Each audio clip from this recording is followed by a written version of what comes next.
Today we are going to discuss an interesting method, namely grammar translation method. As we all know, it is the oldest method of teaching English in India. It was popular during pre-independence time. That means when India was under the British rulers.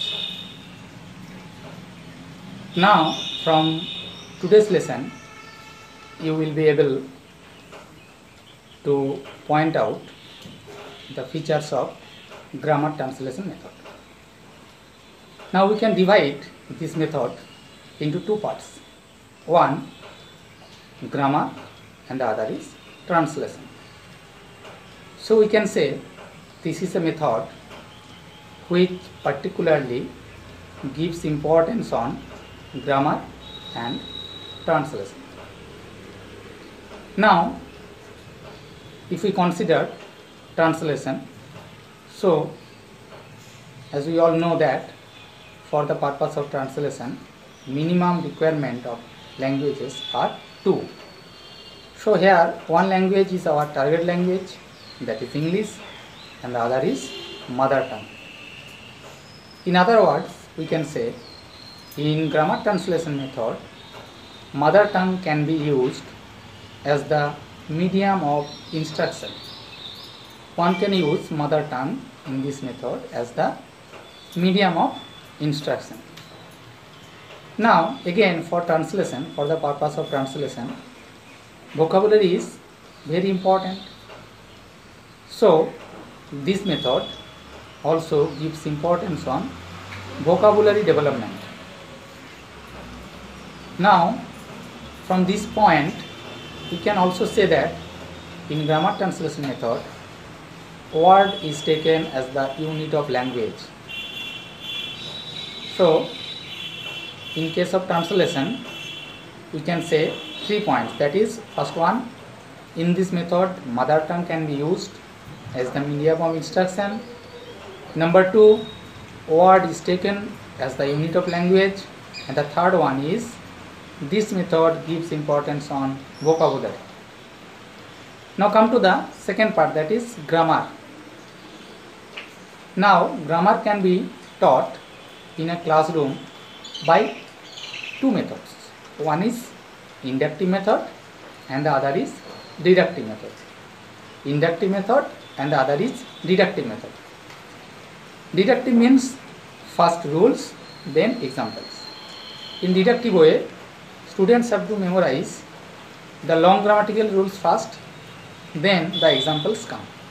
So in deductive way, first rules, then examples. Inductive method is just opposite to deductive. In inductive way, first examples come, then rules.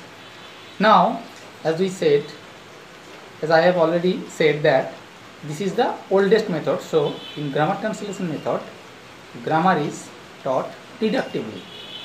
That means in grammar translation method, the students have to memorize the grammatical rules first, then the examples come.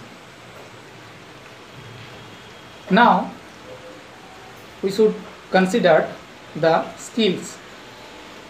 We all know there are 4 skills for learning. For learning there are 4 skills: listening, speaking, reading and writing. Listening, speaking, reading and writing. In grammar translation method, as it gives importance on translation, mainly translation, so in grammar translation method, reading and writing, these two skills, reading and writing, get due importance. That means this method gives importance on reading and writing skills. Okay. In other words, we can say listening and speaking, these two skills do not get due importance in this method. So this method gives importance on reading and writing skills. Now, as this method neglects speaking skill or listening skill, we can say this method does not give importance on correct pronunciation. This method does not give importance on communication. This method does not give importance on fluency in terms of speaking. Okay, this method mainly gives importance on reading and writing skills. Now, this is a teacher-centric method, as it is the oldest method. So this method is teacher-centric. Now, what is teacher-centric? That means teacher is the center of the teaching learning process, or we can say teacher is the supreme controller of the teaching learning situation. In grammar translation method, teacher plays the key role. Teacher is at the center of the teaching learning process. He is the supreme controller of the situation, and the students are the passive learners. In grammar translation method, students are the passive learners. They are not active, they are passive learners. The teacher is the speaker and the students are the passive listeners only. There is no scope for student feedback. Students cannot give their feedback freely, because here the teaching learning atmosphere is fearful atmosphere. As it is teacher centric, so the teaching learning atmosphere is here fearful atmosphere. Teacher is the supreme controller and students are the passive learners. They are not active. They are not free to share their valuable feedbacks. So we can say in this method there is only one type of communication, one type of interaction, that is teacher-student interaction. There are three types of interactions. One is teacher-student, the other is student-teacher, and the last one is student-student. But in case of grammar translation method, there is only one type of communication, one type of interaction, that is teacher-student interaction. That means teacher is the speaker and students are the listeners. Okay, it is one-way communication actually. In grammar translation method, the communication is actually one-way communication, not both way.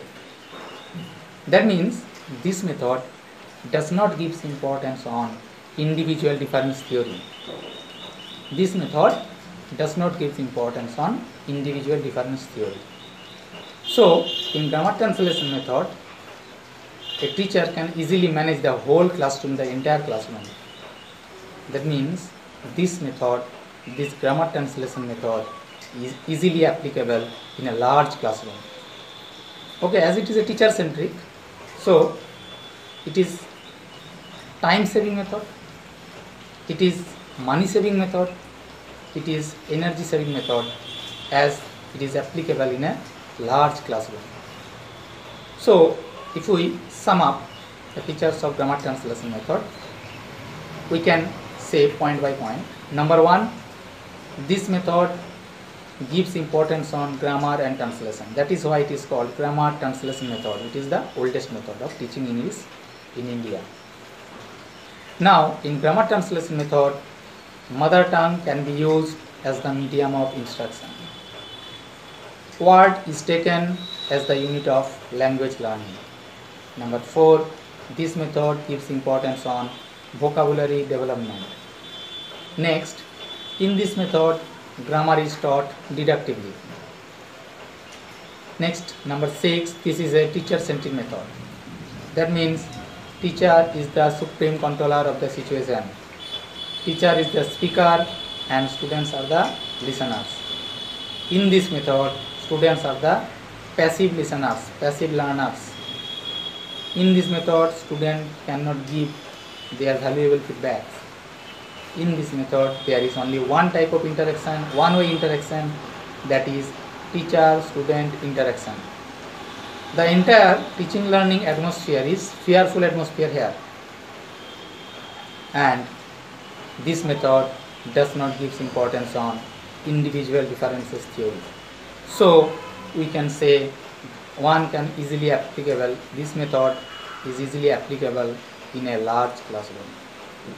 So from today's lesson, we can sum up the main features of grammar translation method. In our next class, we shall discuss about the merits and demerits of grammar translation method. Thank you all.